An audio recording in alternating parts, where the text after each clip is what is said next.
आपकी वालिदा ने खुदकुशी करने की कोशिश की है। शायद वो किसी बड़ी परेशानी के अंदर मुब्तला है। मैं जानता हूं, लेकिन मुझे अंदाजा नहीं था कि वो खुदकुशी की कोशिश कर सकती है।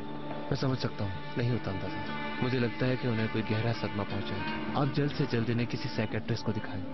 ठीक है, मैं कल ही साइकियाट्रिस्ट से बात करता हूँ। ठीक है।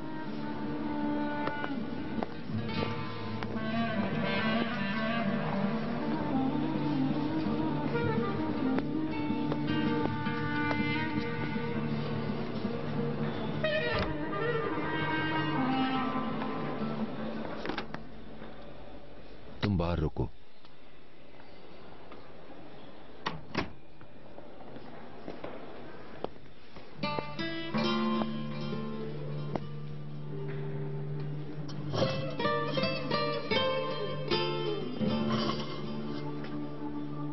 अम्मी,